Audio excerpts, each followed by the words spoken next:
qu'un désir, être près de toi et sentir tes bras. Au Père, azokumisa nzambe mpona maso asaleli biso na libota na ngai. Ezalaki na dossier moko na ndako na ngai nayambaka mopaya. Ase Benjamin ayebi yango toyaka na dossier wana wa tobondelaki elongo na mobali na ngai na ase Benjamin. Bandeko nayambaki mutu moko na ndako ke musali na nzambe. Nzoka nde nayambaka diabolo. Kokota ki na lupango na ngai azui mbasu. Boyebi mbasu. Mbasu oyo babwaka ya maladi te. Mbasu oyo batiaka na pine ya mutuka. Atie na lupango na ngai. Seke biso nde tokomi onyata sikoyo likolo ya banzu batiela biso. Tonyokwami na mutu yango. Kombo na ekosa. Tango tokotaki ba priere.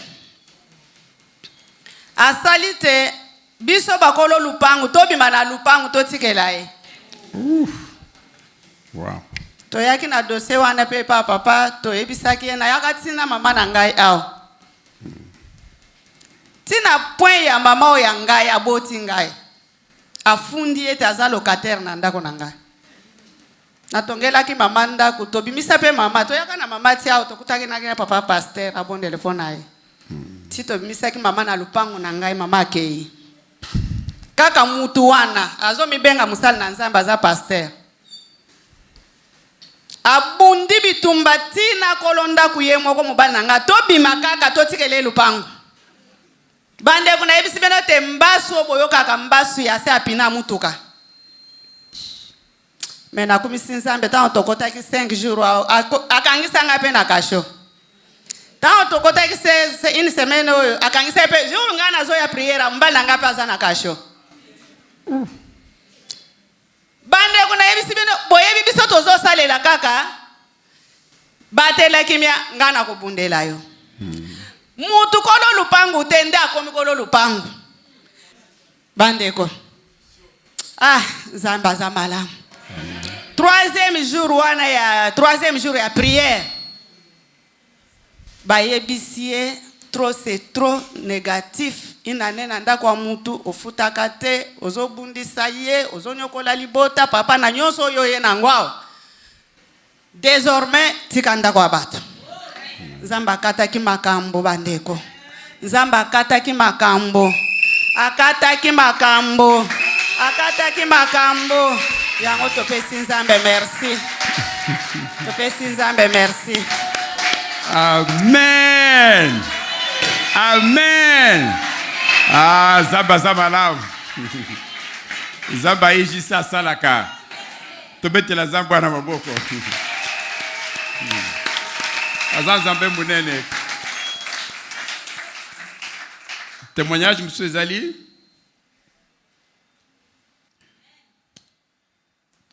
Gasko nazo sala témoignage. Mais yangaite ya ndekumo boye ayeko sala nga témoignage. Ayeko ibisa nga témoignage na ye. Mais à lui que papa yo moko lobelanga na témoignage nga moko na ibine te na lo bango ndenge nini. Abetelenga en détail témoignage. Kabe yaka kasili boso telema abi papa na kokate. Na kubanda ndenge nini. Bon, bien on peut comprendre nga pe na ko témoigner na place na ye, mais moi pe na kota na mozindo ezate. Donc ezali ndeko moko na kati na biso ayoko sala témoignage ko lobake bon papa tal makambo nzamba salinga pendant les 5 jours oyo. Ndeko alobi ke avant to banda bapire na biso ye soko koti na mama na kolala makambo ezo simbate. Abi papa n'a pas comprendre te mais donc nous autres saté donc makambo ezo simbate donc mama zo silika nga na ebité na sala nini.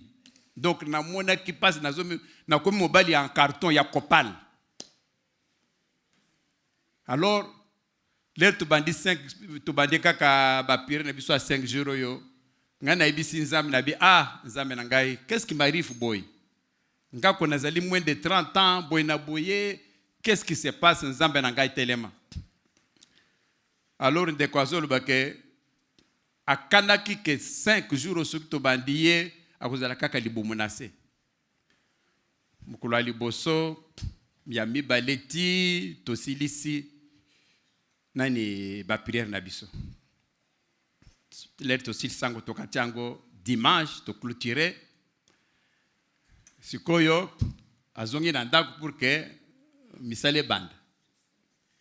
Alubi que papa azokamo, abi mwasi ne pas azokamo habité au Simbikisi. Alubi banda lundi parce que tosil ça qui dimanche. Banda lundi, mardi, mercredi, jour pour jour, 3 fois par jour. Et puis, moi, je suis la modindo.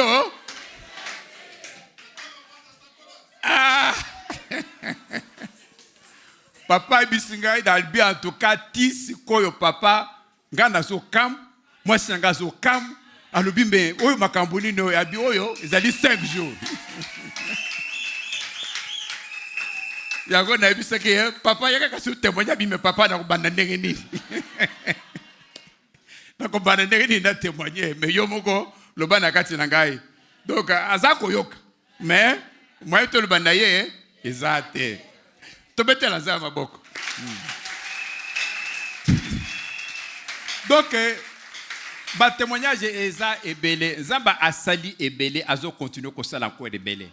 Yango toutes les fois ceux qui tozali na ba milu ya minene net ba retraite net ba séminaire ezala ka moment ya koratete ezala moment moko très bon parce que zambe amimoni saka.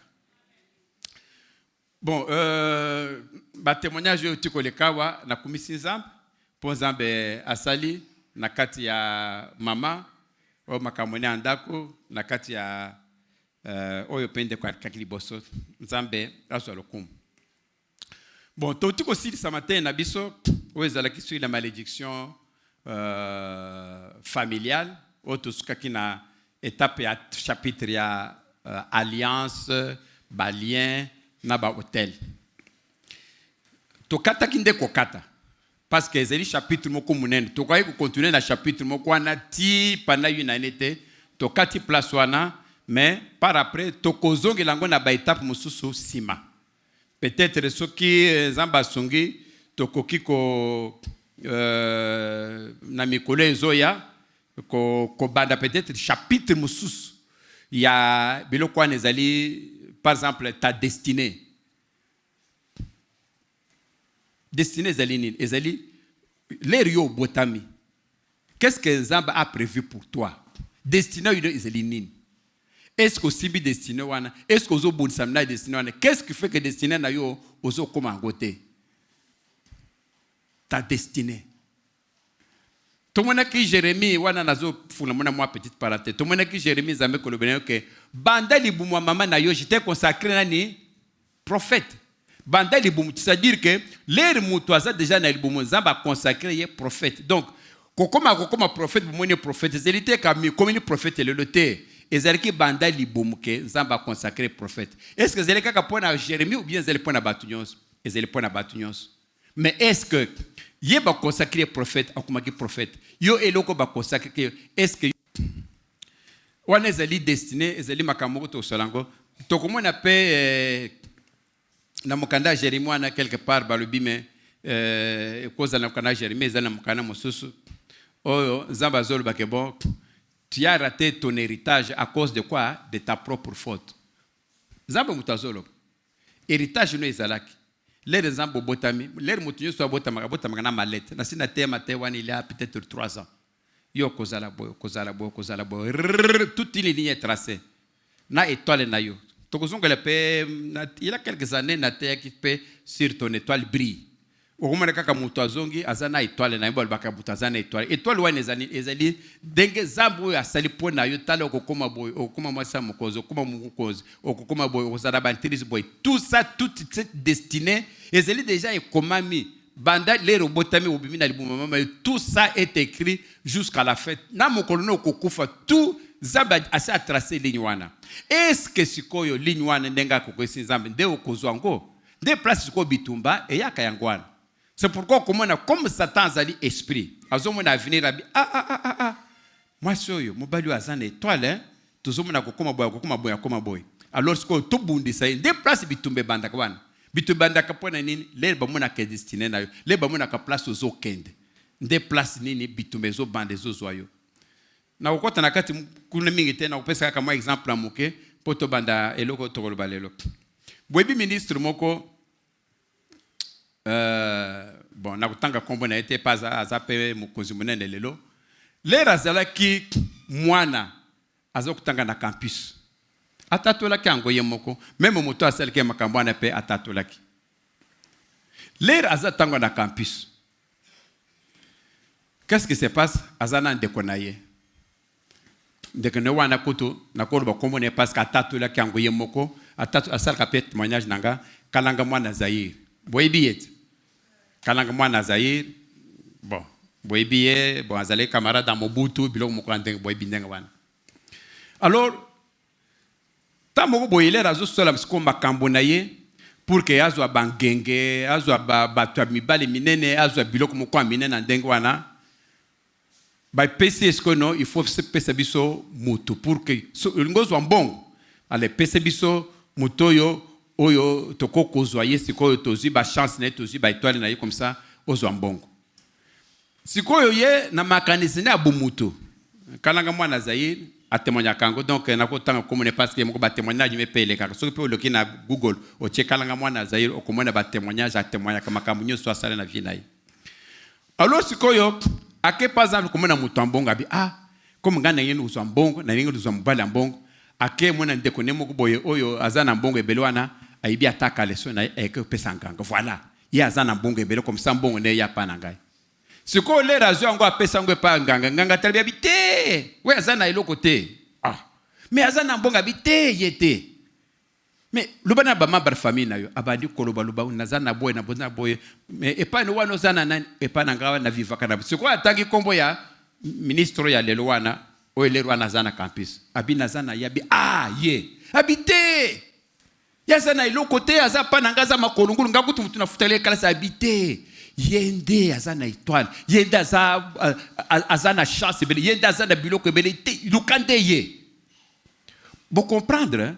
C'est-à-dire que ce convoi ezali loko ezana kati na yo ezali loko ezali bandate sikoyo alobi na habité kende uzo ataka leso bien simple na yende vraiment azana iloko motuya ba mususu wana bazana iloko te mais wana totu muneza na mito kabité wana biloko pamba étoile nde sikoyo ake sikoyo koza sikoyo pour que azwa slip biloko ya ndekwana akene kupesango lera zo kende kaka kozwango azana zala ezobunga azozwango pasi na ezobunga ti akokaki ne kozwango te ti finalement ndekwana ayekolonga na place wana asisi classe ayekokuma ministre ti lelo azaka ka mukonzi ozomona ke Satan amona ke mutoyo azali na étoile moko makasi azali mukonzi azali muto moko il a beaucoup plus de pouvoir Satan mona ke agoskoyo alingaki siko nini abote la yango abote les chances wana abote l'étoile wana apesango mama kalanga mwana Zaire na nenga kindoki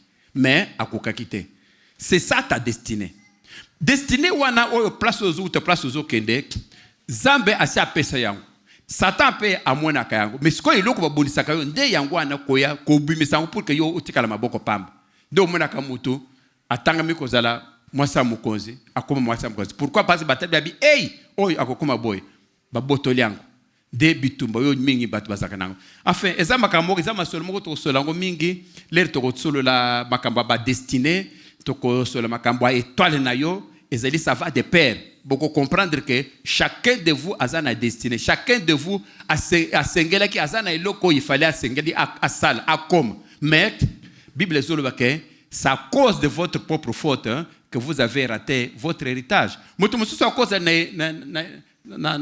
na programme ndenge wana nzamba pesie mais tolo banano un jeune garçon peut cause à 22 ans oyo baibise que non na 35 ans yenda comme président comme premier ministre azana 22 ans mais au lieu de koyo amibatela avant de bien azela asimba nani bilakana ye okomena bandivi ya kindumba vi ya kosimba simba akeno kokole pas moi si mo boy azui sida tatoyo azana 22 ans na 35 ans il fallait comme mukonzi wana de lignée na ye selon programme selon étoile nende nzambe asali mais là na 22 ans avec cause sida et ça comme encore mukonzi a BBC c'est pourquoi Bible ya moko désolé que c'est à cause de votre faute que vous avez raté votre héritage. Héritage nous est alaki, mais Satan a aussi na 22 ans au sida, 25 ans au kofi, au raté héritage na yo. Est-ce que yo au raté héritage à cause de votre propre faute? Est-ce que ça boy? Et ça maka moko tozonge lango en plus de détail. Mais ça maté à l'éloté. Bande komato ya lelo ezako maté nangate. Je vous dis de façon sincère, Zambaza na bomoyi. Et ça maté nangate. Et ça maté Nzambe nde asepilike na te ya maté o. Ndenge Nzamba pesa ka sujet. Nzamba pesi sujet oyo, alibi fofo lobela bana na yo. Zalki na ndoto na vandi. Sikoyo Nzamba azotinda mo ange na ye. Nga na telemi bato bazokota na église. Sikoyo ange na Nzamba azobisanga be omoni bato na bango bazokota na église. Tala ndenge bazokota. Tala ba mususu ndenge balati. Tala ba mususu ndenge bazoya. Il faut être strict. Ezali nda kwa Nzambe. Ezali boza. Donc ngai na telemi boye. Ange alobi ti abi. Félicitations musalo zo sala. Mais il faut cha ordre na kati ya église. Bala moko boye na sutuki na pongi. Nabi comme tu as dit que il y a 5 jours, bon, l'air aussi ça matin à 5 jours, na kozonga disco yo pona kobela bana Nzambe sujet oyo. Titre nango ezali une tenue vestimentaire qui honore le Seigneur. Ndenge nini mutu akoki kolata oyo ezali honorer Nzambe na ye. Parce que nyonso ezali prévu par la Bible. Bible etike eloko moko te. Donc titre nango ezali tenue vestimentaire. Et là, teli, où est ali kotosa Nzambe na yo. To bibiso nyo surtout que mutu nyo surtout azali na droit na liberté. Droit etangami, mutu nyo surtout azana ba droit na ye, mutu nyo surtout azana liberté na ye. Mais mutu nyo surtout foye bake, ozali na droit, ozali na liberté na ye, o ngai naza libre ya kusala ndenga na lingi. Bien sûr que za libre. Oza libre ya kozambeli komi kata. Ezanzo tuna moko. Bien sûr koza libre. Ozali libre ya kolongwa kolala libanda. Bien sûr koza libre. Ozali libre ya kosala makambo nyonso tu oyo lingi. Mais il faut te poser la question. Est-ce que makambo ozo sala wana? Est-ce que ça honore le Seigneur? Papa passé biso Ephésiens 5:10. Ephésiens 5:10. Ephésiens 5:10. Ozali libre. Musu akoloba o net da poto o ezan zoto nangai. Atana selibo, atana bimi, atana seli kindumba, atana selibo ezali zoto nangai. Tokotala ngo. Tokotala habillement, tokotala comportement, tokotala makambo nyonso to. Qu'est-ce que Nzamba za koloba? Qu'est-ce que Nzamba za koloba na katikati wana? Bible ezoloba boye. Examinez ce qui est Ezali mukanda Ephésiens 5:10 examiner ce qui est agréable au Seigneur. Ozali libre ko sala makamu nyoso lingi. Est-ce que ndengo zo sala wane ezali agréable au Seigneur? Est-ce que Seigneur a lingi yango? C'est ça le problème. Ozali libre. Oui, ozali libre. Ya kokata suki nyoso tu. Ozali libre. Ya ko sala ndengo nyoso lingi. Ozali libre. Ya kotambola na caleçon. Okobi maboy caleçon bandi kotambola. Oza libre pe chez les nudistes tokotala makambo ngo pe ezeli bato ba vivre kamutakala. Ba mwa bimno bilambe za ponene Nzamba kalenga mutakala na kotambola mutakala. Oza libre ya kosala bi. Mais pose-toi la question selon Ephésiens 5:6. Examinez ce qui est agréable au Seigneur. Tala nini eloko nini Nzambe azo sepela nango. Koseli na 4 aspects obisoba na Nzambe. Tu me poser question. D'abord, Et le koni ni biso tozali en tant que bana nzambe. D'abord caractère na yo. Ya liboso attitude na yo. Caractère na yo. Ndenge caractère no zalaka. Ndenge vandelaka. Makambo non discern. Ndenge silikelaka makambo salaka. Est-ce que ezalaka agréable na nzambe? Est-ce que to saka nzambe? Attitude na yo. Ndenge zalaka. Atipoze mo paye ko talo na ndako. Bon, attitude no ezalaka ndenge nini? Est-ce que ozalaka soki muto aye par exemple ko talo na ndako akutio ochie biloko na meso lingolia oyoki ke basone gris kone nani yango ete batu avant muto akende kofungola zela nani ozina ni biloko wana okotisi na sema zonki sango na cuisine na ngoya kutala batu era midi boy batu musu baye bakaira kutala batu te ozina ni biloko ochie na cuisine kende na nana wana omoni kaka ndeko ye wana opangusi mbebo comme si rien n'était bon badi kosolo attitude na yo. Est-ce que c'est agréable ensemble? Attitude na yo.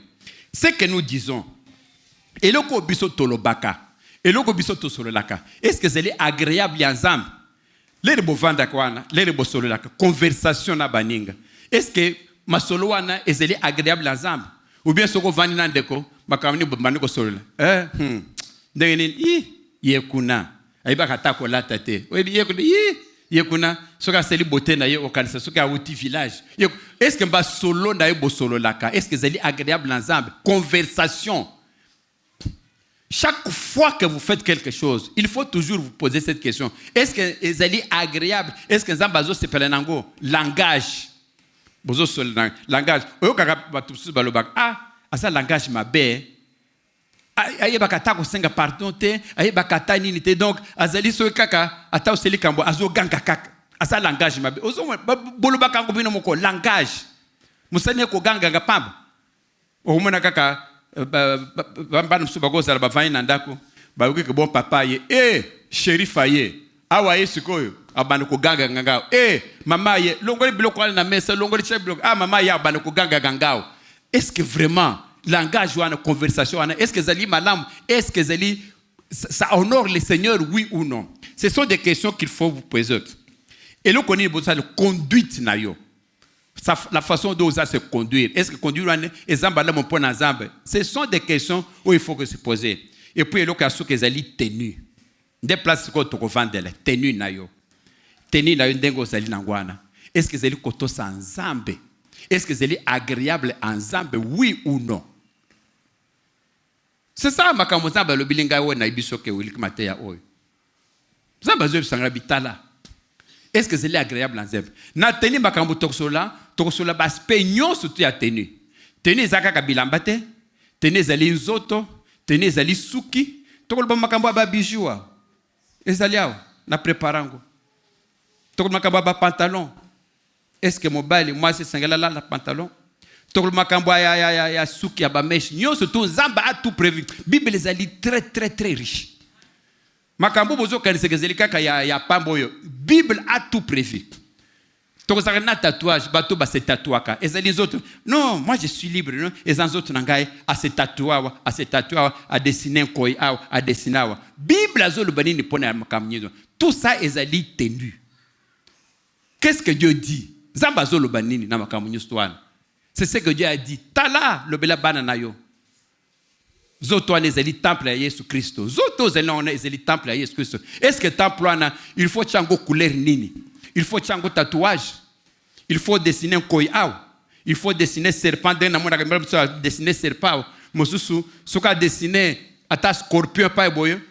Le rakolata ata sengle akulinga kaka place wana monana. Akosala kaka to eloko akolata et suka awa. Soka dessiner ngo awa. Il faut la tesco le comme quoi ya a pour que les rato tambola batu bomo na ndenga dessiner scorpion. Ce qui a dessiné ngo ata na mole awa. Akosala toi la te loko za le pour que les rato tambola batu bomona.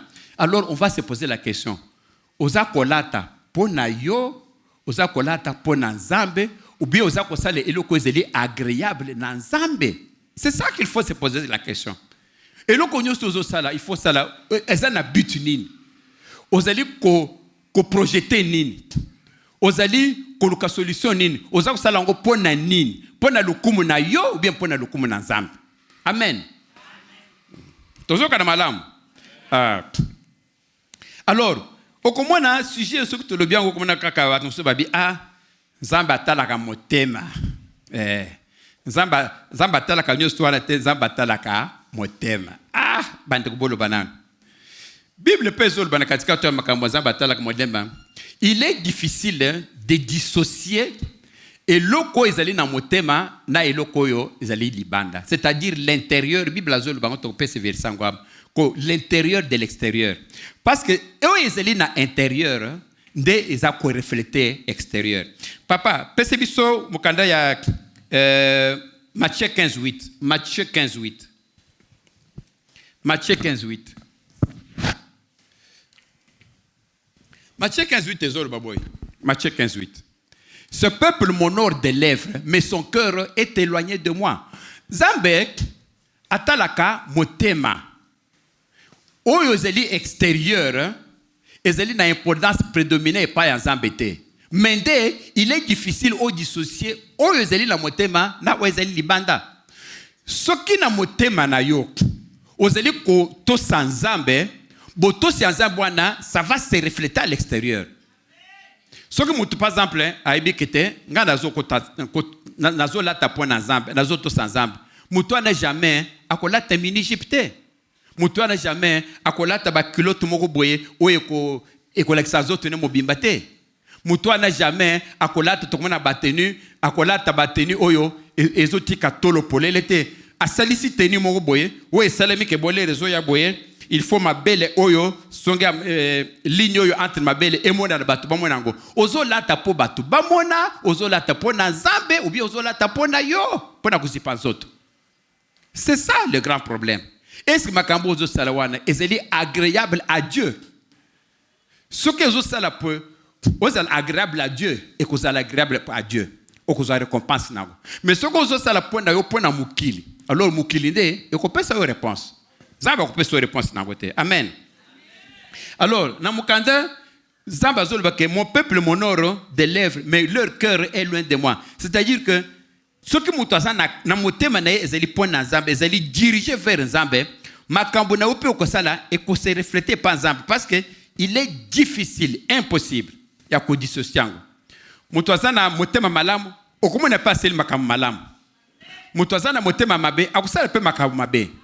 Ba hypocrite ne bazalaka ayinyo na motema mais azo sekisa honnête moto ya po empoisonner moto lokola jita na motema na ye aibike asi ateka Yesu mais akokende pa Yesu azo embrasser ye oyo azo sala na ba geste extérieur. Est-ce que zali o ezalaki na motema ya Juda?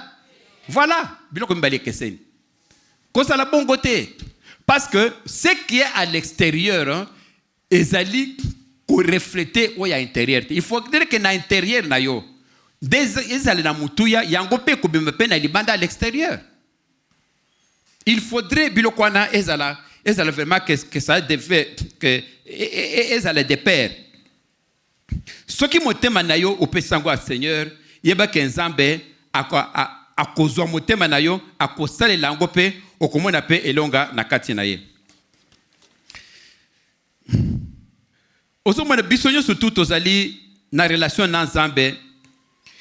Pourquoi? Parce que combo ya Nzambe ezali ndenge moko na biso comportement na biso na ibiyema na biso, ça doit montrer à qui nous appartenons. Tout le monde tozali ba na Nzambe. Nous ressemblons à qui? À Jésus. Parce que tokufana à Jésus, rappelez-vous les baptême. Parce que tozo baptême. Les tokotso na baptême et la kisi que okufi na Jésus. Les obimi na baptême et la kisi que tu as ressuscité avec Jésus. Les baké kokunda Jésus, c'est-à-dire que ba conduire na Jésus. Les bansevelir Jésus, bansevelir na Jésus. La victoire où il y a Jésus sur la croix, c'est votre victoire. Parce que nous sommes des imitateurs de Jésus. Donc nous reflétons Jésus. Alors, parce que vous allez refléter Jésus, est-ce que comportement na yo, est-ce que le comportement ya Jésus? Ce qu'on tangue mukanda la Bible, bazolo que Jésus a bané ko la tek bilambanini. Jésus a l'attaqué tunique. Tunique quoi les alliés lamba moko non cousu. C'est-à-dire les alliés loko la kolba liputa moko monene. Donc lingi boye ti zoto mobimba. C'est ça l'habit de Jésus. Quand l'air bat bazo qui la bois na l'air babomake bazungi ba partager bazo mituna metatoyo liputa kolongo ati ko koma kona sok 10 mètres. Donc ezali kaka tunique. Donc alati yango nzoto mobimba. C'est ça Jésus. Est-ce que na kuimiter Jésus, il faut tolata eloko moko ande. Papa, pesi mukanda ya 1 Corinthiens 6:20. 1 Corinthiens 6:20. 1 Corinthiens 6:20. Alors, combo ya Jésus ezali associé na biso. Donc comportement na biso na habillement na biso, il faut ezala comme batoyo bazali bana Nzambe bazali ko lakisa que nous avons été rachetés à un grand prix. Et puis tout ça se glorifier dans autres Nzambe. C'est ainsi que Bible dit que car vous avez été rachetés à un grand prix. Donc prix na ezali prix moko ya monene. Glorifiez donc Dieu dans votre corps. O glorifier Nzambe na zoto na yo. Zoto na yo ndezali. Il faut glorifier Nzambe na zoto na yo. Oko glorifier Nzambe na yo et dans votre esprit qui appartient à Dieu. Bazol banin corps na yo na esprit na yo ça appartient à Dieu. Corps na wana ezali temple à Jésus-Christ. Est-ce que façon aux autres tenir corps na yo? Est-ce que ezali ko satisfaire Nzambe? Est-ce que elatina na yo? Tokomona wa mini jupe par exemple. Okomona ndeko alati mini jupe.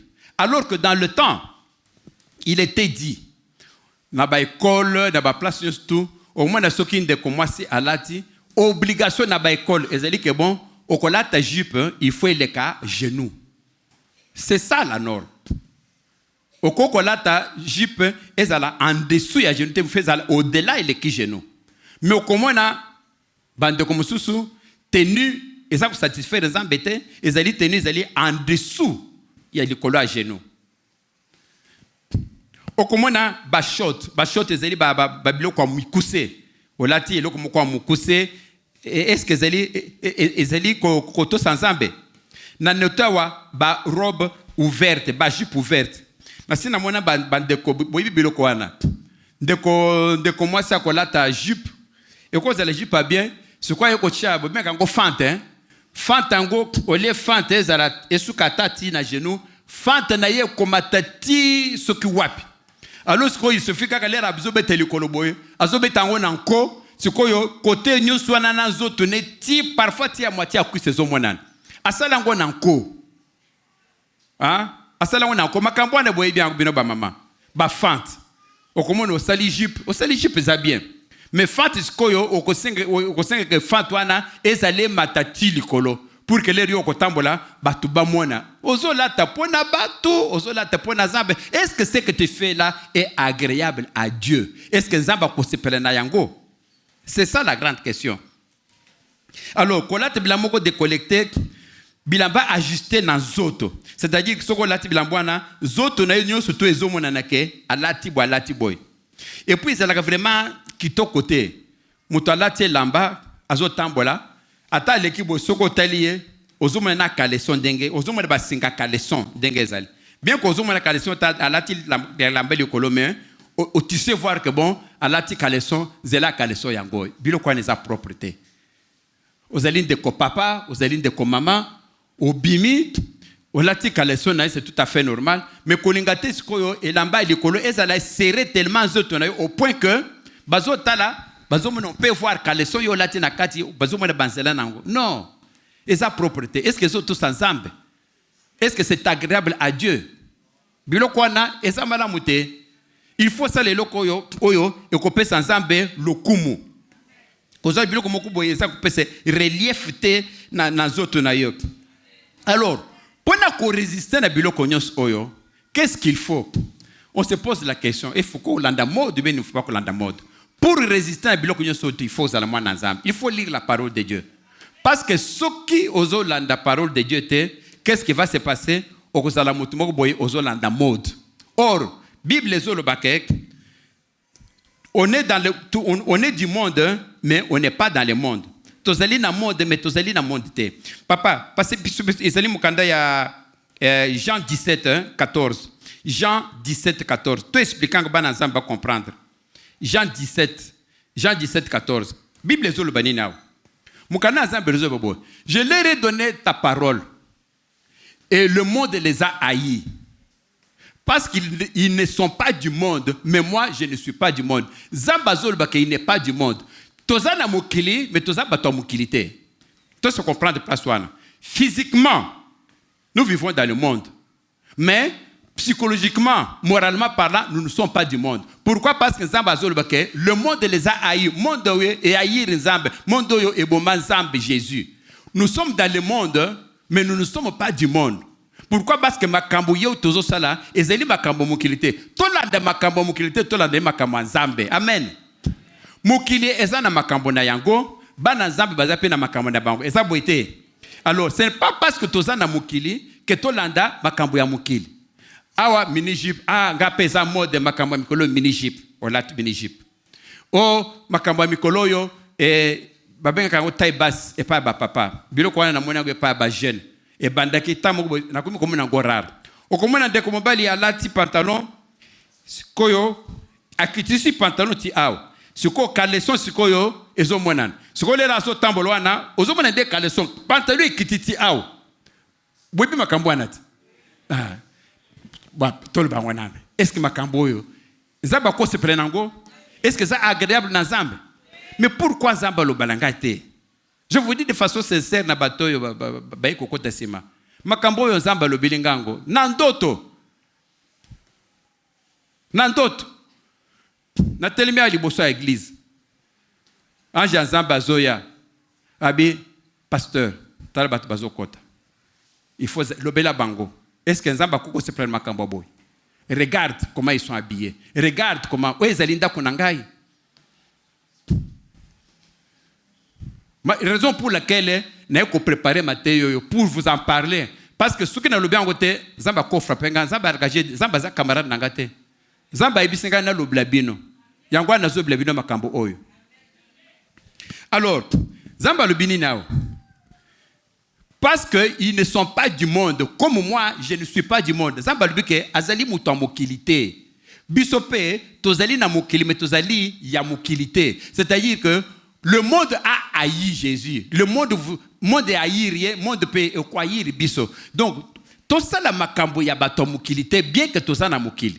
Toko ko sala makambo ko changement, toko ko changer, toko ko sala tout ça na mokili pe Bible peut zo lubake n'aimez pas le monde ni les choses qui sont dans le monde. Si quelqu'un est mort, papa, 1 Jean 2,15. 1 Jean 2,15. 1 Jean 2,15. Botala, Zambazul Bani. N'aimez pas le monde, koninga mokilité. Ni les choses qui sont dans le monde. Ata biloko zana mokilité. Batenu, biloko aboye, ou il faut. Bible Zambazul Bani now. Alubi. Ni les choses qui sont dans le monde, ni biloko zana mokilité. Si quelqu'un aime le monde, ce qui motoalingi monde, l'amour du Père n'est pas en lui. Amen. Est-ce que ngamu tanaso le bango? Zambe mutazo le bango. Ce que bazol que n'aime pas le monde, et l'existe que bon, osa ce qu'on a monde, on vivre dans le monde de terre. Kolinga makambo mokilité, linga makambo de ya Zambe. Makambo Zambe zeliwa, ezeli écrit na mukanda na ye. Mukanda na elobi ke bon, bana Zambe sengili, basala bo.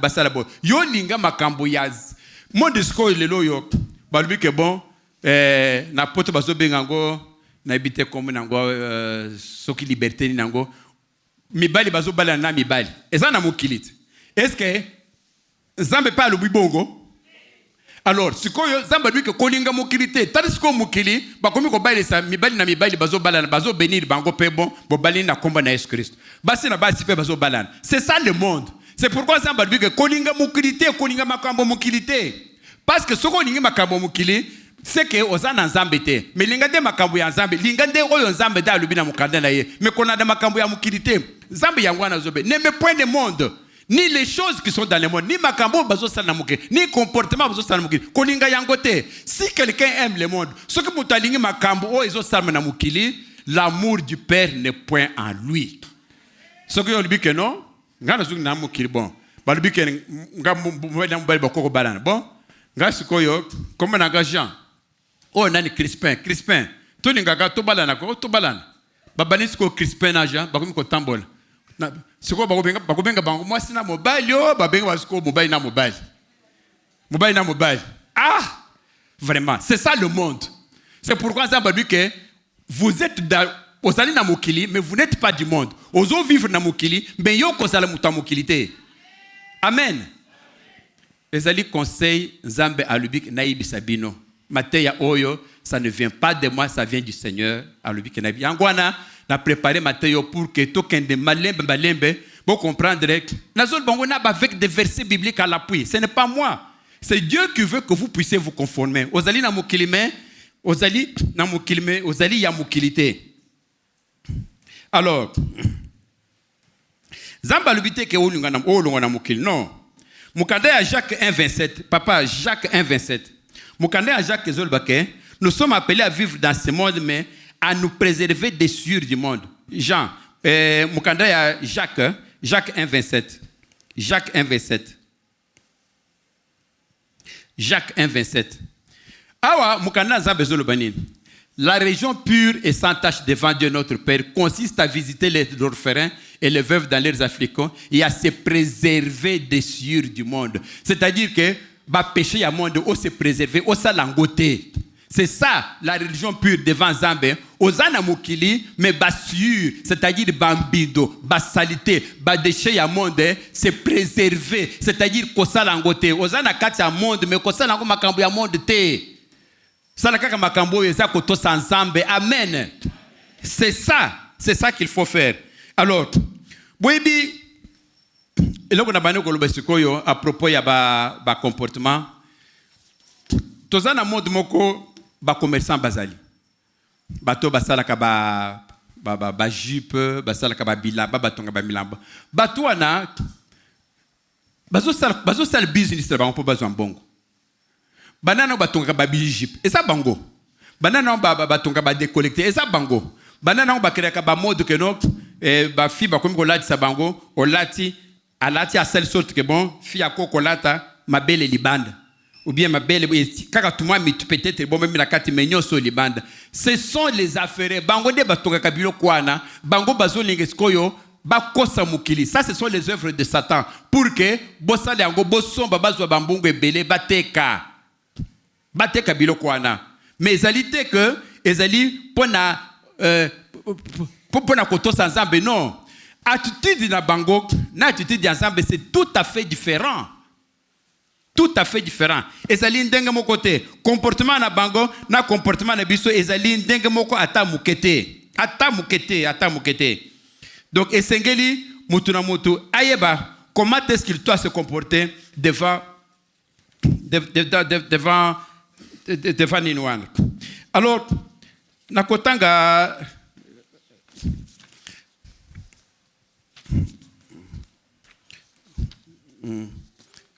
comment est-ce qu'il faut se comporter? Namukanda ya ce que tu rappelles bien, makambo bilambe kute bandaki wapi? Makambo bilambe bandaki boy. Namukanda ya Genèse, papa passé biso mukanda ya Genèse 3:25. Genèse 3:25. Na ibandeli Adam na Eve bazalaki na bango na jardin d'Éden. Genèse 3 na le 3:25. 3:25. 24 et 25.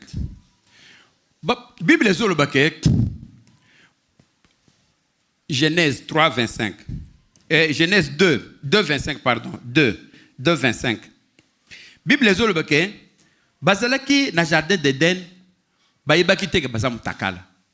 Les bazo vivre na Genèse zolo bake l'homme et sa femme étaient tous de nus et ils n'en avaient point honte.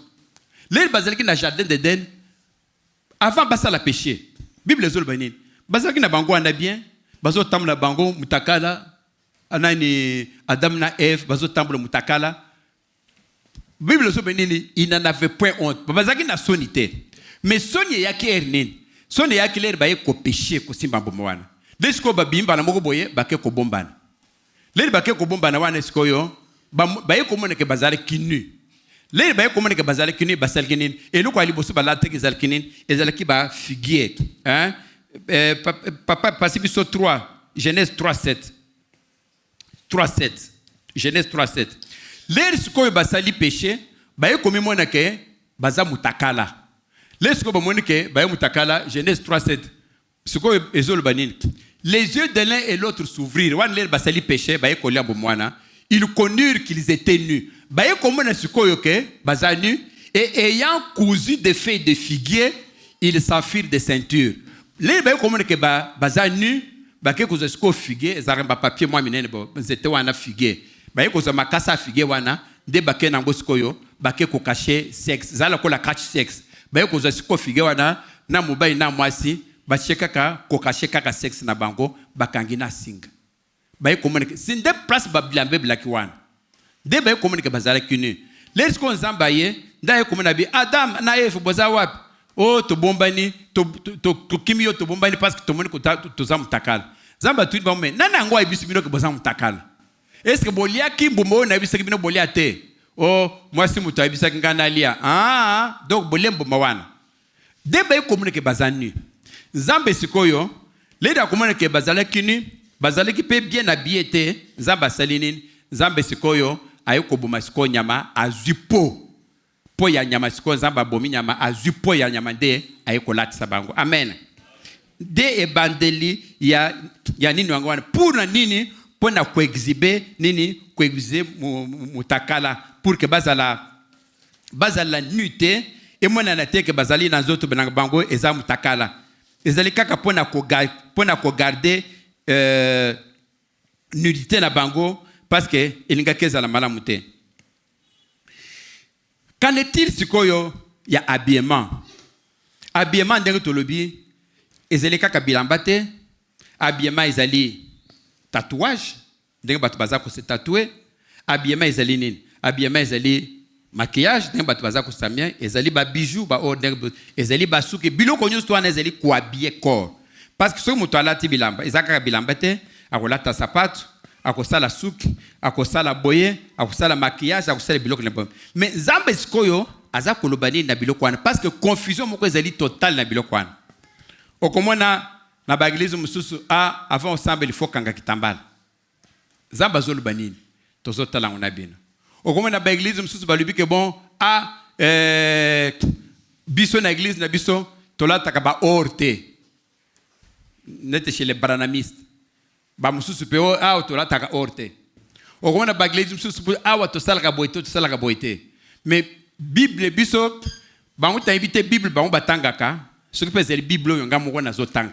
Mais je préfère to tanga ngo biso mko ensemble to se comprendre.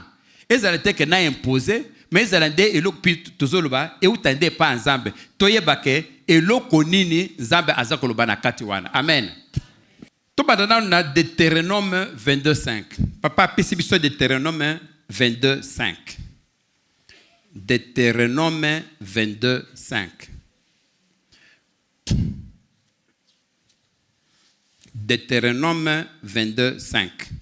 Désolé, Bani.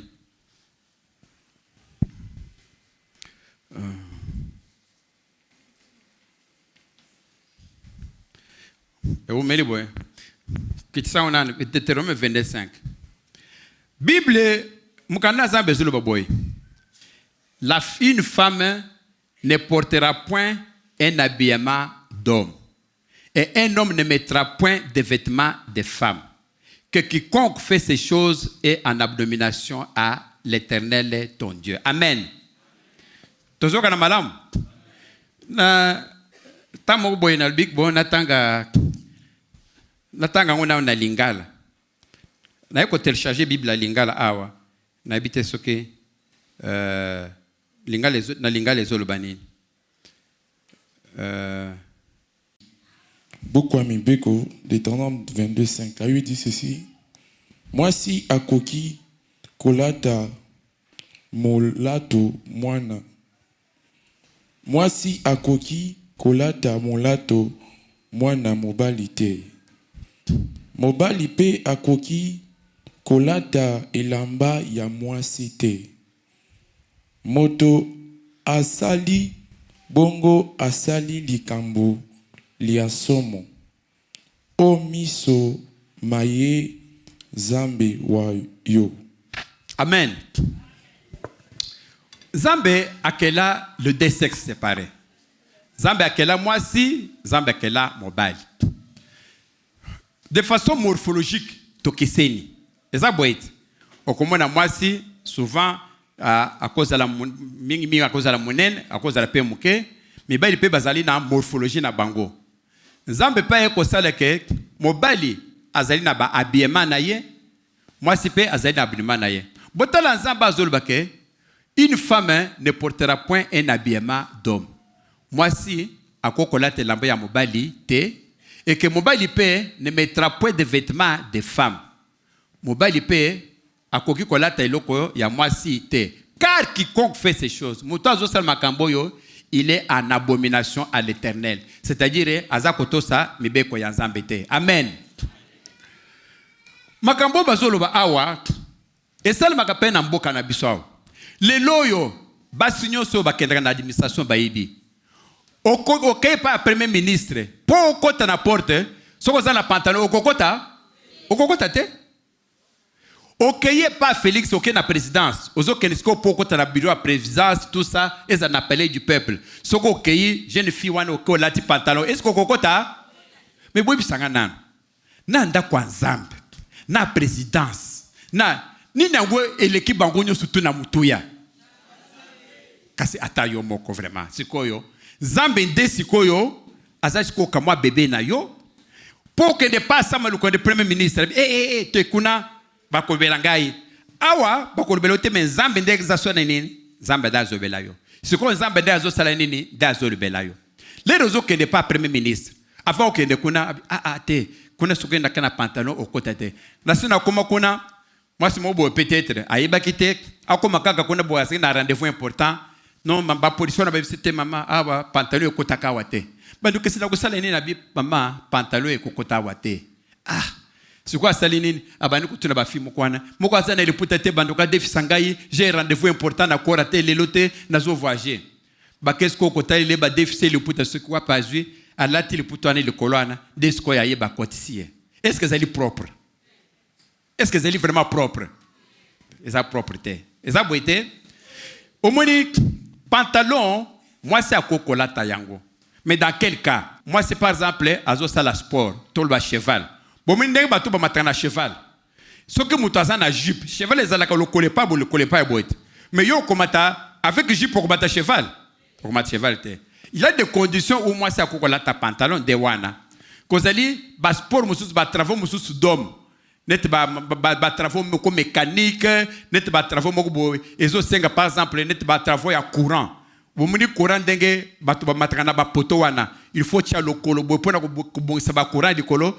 C'est qu'on dit que ce qui moi c'est à le travail d'homme, ou bien le travail d'homme. Moi c'est à peut-être les colons en zété pour na ko sa courant les colons. Ce qu'on a na jipe okokokwe parce que les puta moyen o écarter ma colésate. Là il est permis moi si à la ta pantalon. Et c'est le col na baski ba sport mo boya ski et ça na poto ya ba hiver. Dès pas place que c'est moi c'est à kokola ta pantalon ko kene nango. Mais en dehors de ça moi, si la Bible est une femme ne portera point des habits d'homme. Moi, si on kokolata bilamba ya mibalite. Même un homme, mais ça moi c'était. Bah lui un homme ne mettra point de vêtements de femme. Mukon moko bo lobi na koyak na la tijipa na lipote na koyawa. Ce que boko kimate na salon. Mais boko kimate na ni tala parce que bozo sek. Na yeboye boko na lati kanzaku, hein? Libaya na wibisa moi si ya papa omba adefisanga na ni kanzako na liputa na nini mukono boye dimanche bozawa bon ce que tozo bisa pasteur d'abord bon nek pasteur avani na vani na yeboye na bisina liputa ko boye na sali boye na kangi ce que bozo seka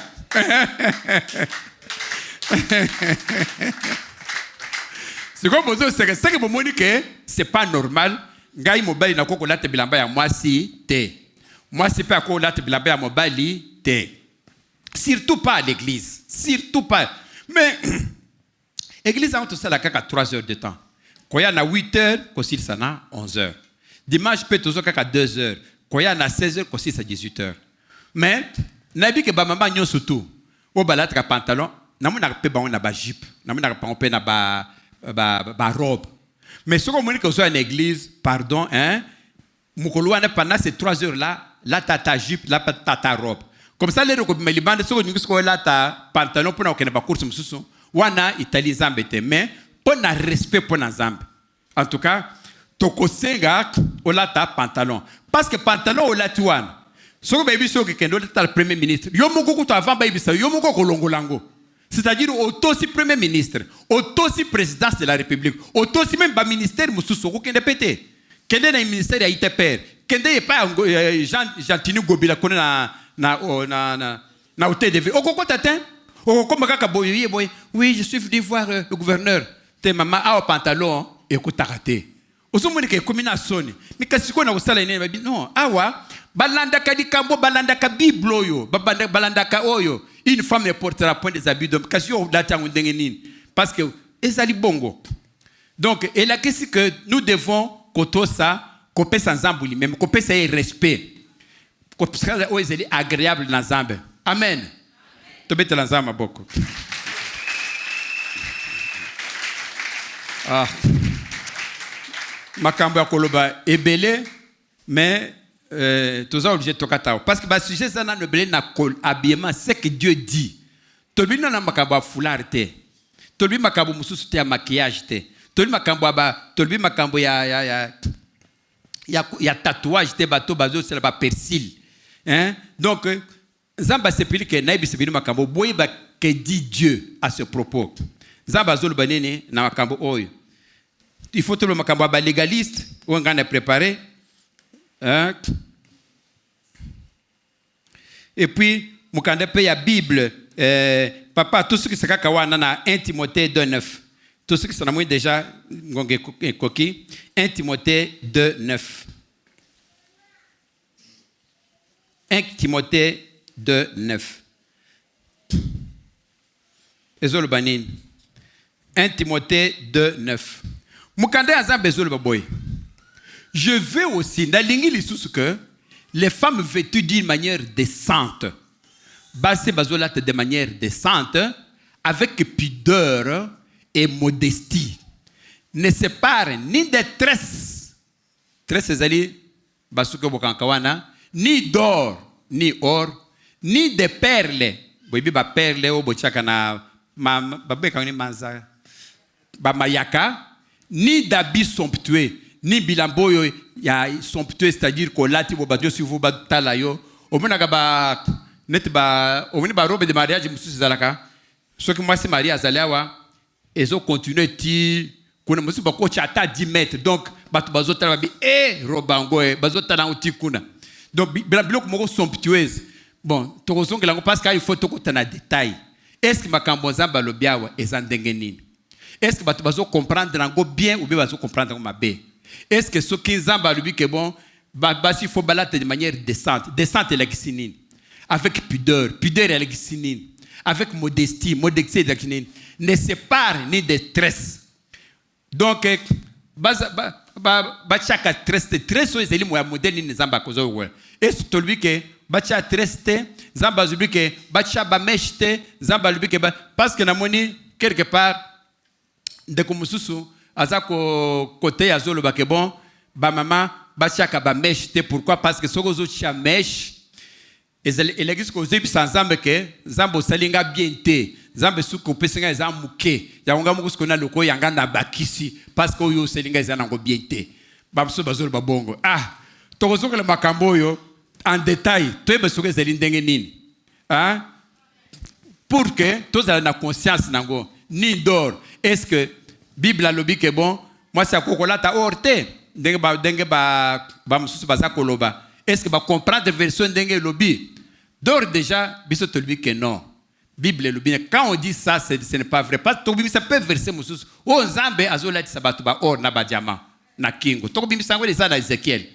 Alors, tokozongelango pour éviter bambourement. Ni d'or, ni d'habits somptueux. Biloko moko somptueux. Tokozongelango en détail. Somptueux zambazolo boni na tout ce okoki kola ta chaîne na yo. C'est tout à fait normal. Wana biso, ngai na ndenga na ebeli Bible. Nazo chrétien déjà wana. Na mukanda Ézéchiel. Zambe azo bisa bana Israël ba bon. Les raïs ko pona bana Israël abi comme bino botombo kilingai. Mukolongas ko tokozonga na ngana yo na kulatisa yo or zambe mutazoloba na kulatisa yo or na kulatisa yo bajoko boy na kulatisa yo boy utizana mukanda Ezekiel zamba koki ko boya or te puis moko aleti sango bana Israël. Donc ni doni de père mais loko nini Zambek, azo sepele nangote, ezeli biloko moko somptueux. Oko la ta chaîne, pour ko plaire peut-être aux autres collègues sans doute. Est-ce que il faut nécessairement que chez nos zola tawana, ezali na kurusu munene boy, awana, o la ti chaîne somptueux. Ce qu'on les réseaux tambola, kurusu ezobeta boy, bazo talbo abi, ah, ouais vraiment Jésus-Christ a sur la zo tambol. Pourquoi parce que kurusu moko munene boy? Ah! Biloko moko extravagante. C'est ça tokotanga na Bible. Zamba lengi extravagance te. Ozo salango pona nani? Pona lukumu na Yesu bien pona lukumu na yomboko. Okoki kolata chaîne. Tomona lisusu tokotanga ngolere tokozongela ngoli lisusu awa. Olati chaîne na yo. Okolata chaîne no. Et ça bien. Ngai na pekisa ngote parce que zali Bible. Bible toko explicita même alam. Mais est-ce que zali nécessaire? Au moins que chaîne no la tuana, au moins que zamuke peut-être bato bakomona ngote motuso ko bakisa ba chaîne ata 5 na sina mone mwasi musalati 6 ou 7 moko acha mibali acha misato mine sikoyo komi oye suka wa meto nyoso wana ye moko na kingo ah ba mama pardon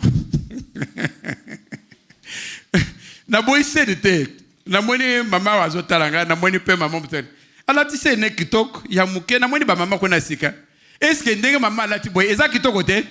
Il faut que ça 10, c'est-à-dire il y a mi balé, il y a mi sato, il y a mine, il y a mitano, il y a 6e, il y a ti, c'est quoi il est là, le réseau tambourwana, et ça sala boy. Ah, zamba le bini pour na makambwana, il y a un de tozongi lango, l'air to kutana, zamba apambola bino.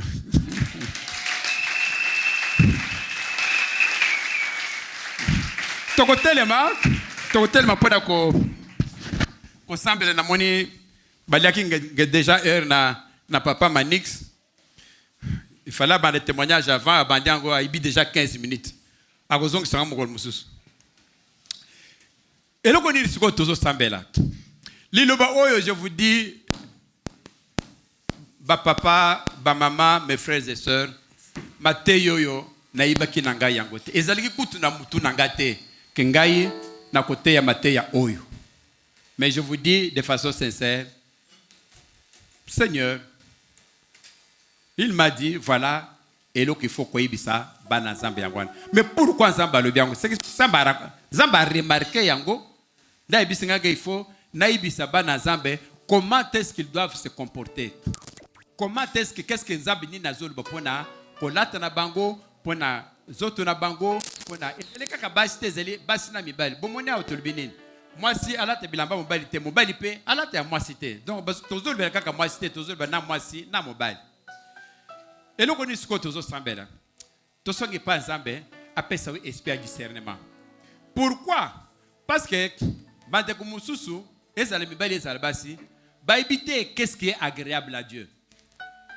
Parce que zamba zol bake sala nyoso za na liberté to lubia utumuna una mokanda za na liberté. Ya komikata mutu ozana liberté mutu kezoloka omikota babomba yo ezanzoto na yo ozana liberté ya koblake don ngai na lingina sala kindumba parce que ezanzoto na ngai dembo susu balobaka na poto oh c'est moi je suis moi-même na kosala ndenge na lingi ozana liberté. Mais est-ce que loko zo sala wana ezali agréable pas ensemble?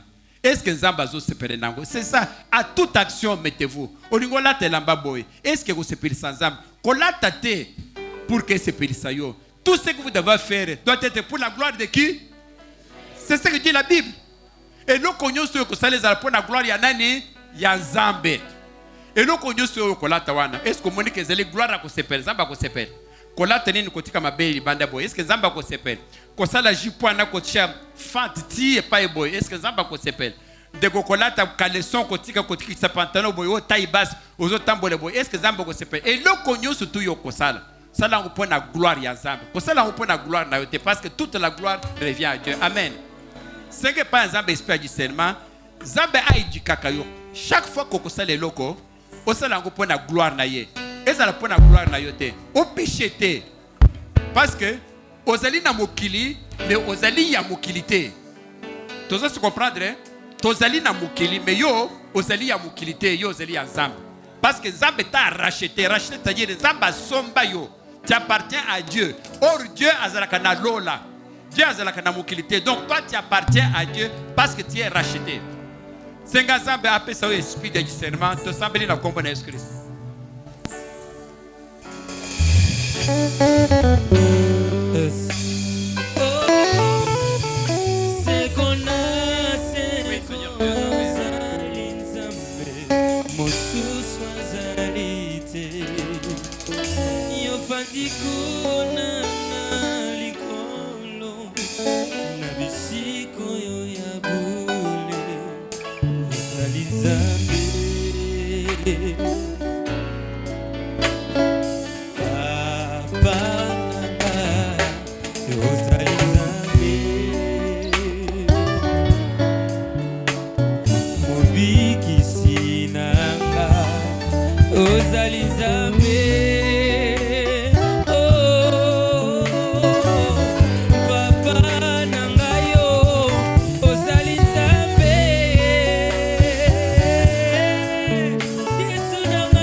Deuxième sujet, que quoi que vous fassiez, et le connu sur celle est agréable à Dieu.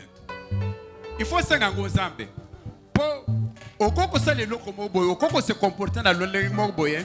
Aux autres qui se disent les autres c'est plus sans Zambé, mais autres c'est plus sans Zambé. Pourquoi? Parce que vous êtes dans l'ignorance. Donc ce n'est pas un Zambé, Zambé appelle ça un comportement où ils sont agréable. C'est-à-dire que Zamba a guidé yo pour que vous péchez. Péché c'est par que vous Zamba. Yo kusala makambo Zamba c'est pris nangote. Et ça bien te. Mais si tu demandes à Dieu, ça veut pas dire que kaka mbongo, kaka voyage, kaka biloko na te. Oko pesa pep Zamba, Zamba appelle ça un comportement où vous êtes agréable par naye. Ainsi Zamba va te guider, va éviter que yo kusala makambo yo et que se péché ça été. Ce n'est pas Zambé. Zambé a fait un comportement agréable pour naye, et ça peut pour la gloire naye. Prions au nom de Jésus que tu fasses tout ce qui est agréable à Dieu. Tout ça, tout ça, pas Zambé. Oui, Seigneur Dieu, j'aimerais faire tout ça.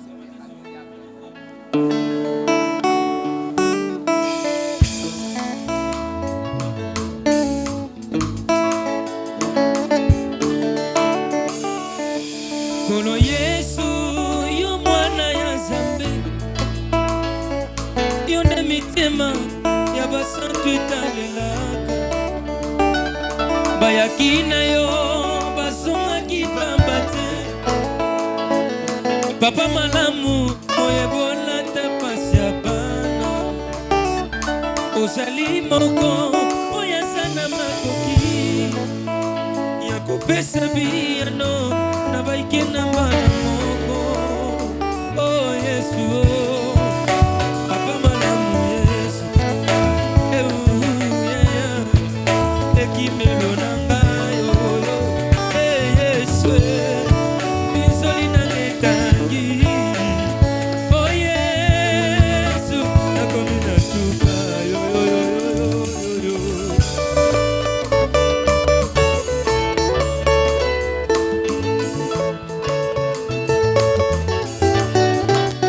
Yango oh Yesu, bizoli etangi. Basi na motema nakabali solongo na nani. Ata nayebisi moto akokokoma te. Ayoyo basi na motema miso moto ekoma ndenge nini. Naleli lokola Yohane na Patmos. Ai nani alingi ngai alongolanga pasi oyo. Naleli pamusalama ya miso. Yesu mwana Nzambe motema nanga eleli mingi. Ozali kolo elikia ya basatu nyonso. Motema nanga yoyo motema epona seyo. Oh Yesu lokolo ya bomoi. Mokonzi nanga na ye ozali kolo kolo nanga yoyo elikia ya basatu nyonso. Yesu nanga motema epona seyo. Yesu lokolo ya bomoi. Ekolo esalaka ngai. Yesu basina motema nanga yo. Yesu baki ya